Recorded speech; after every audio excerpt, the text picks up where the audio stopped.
Magandang araw mga kababayan ko. So, nasa biyahe tayo ngayon dito sa Cordillera at atin pa rin alamin ang mga nangyayari at mga bagay-bagay sa ating bansa. Dumating na ang oras na tayo ay dapat makialam, makiisa at maging mapagmatsyag sa mga nangyayari sa ating gobyerno, sa ating pamahalaan. Yan, ating pakinggan ng statement ni Sir Santiago. Dahil kung ano't ano man ang kahinatnan ng bagay na ito ay tayong mga taong bayan ang magsasuffer, tayong taong bayan ang maapektuhan. Nabahala ako nung magsalita kaagad. Ang naunang nagsalita dyan si Congressman Egay Erice. Ang sabi niya, ikaw din yung abogado ni First Lady nung kakasuhan si Glenn Chong doon sa disbarment. Diba? Nagsalita siya, nagkaroon ng press release tungkol doon na siya yung abogado. Bakit ang abogado ng First Lady ang mag-i-initiate, ang magkakaroon ng complaint na initiation proceedings? Pagkatapos si Congressman Jet Nisay naman, well, madami nagsasabi,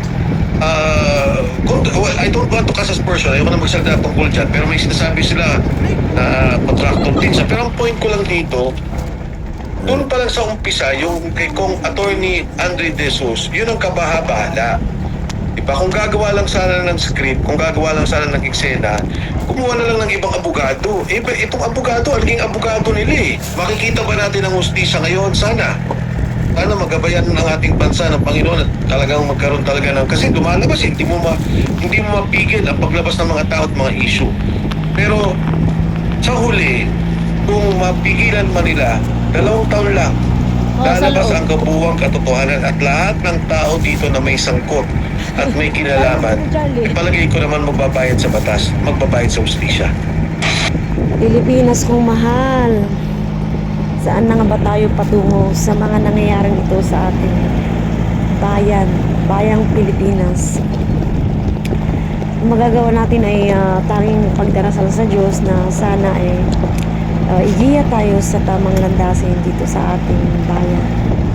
Tulungan ang mga taong may intensyon na malinis para maituwid at maitama ng ating gobyerno, para magkaroon tayo ng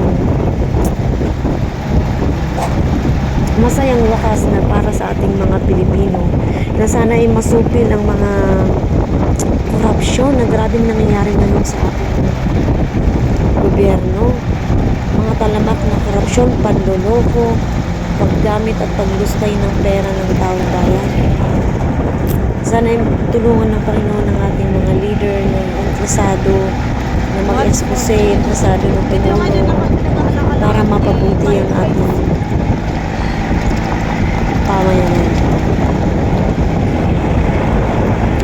Mga kababayan ko, stay positive lang po tayo habang nangyayari ang mga bagay-bagay nito, kasi ang kailangan natin ngayon ay tatag ng loob at pagkakaisa at suporta sa bawat isa sa ating ngayon para malampasan ng ating bayan ang pagsubok na ito.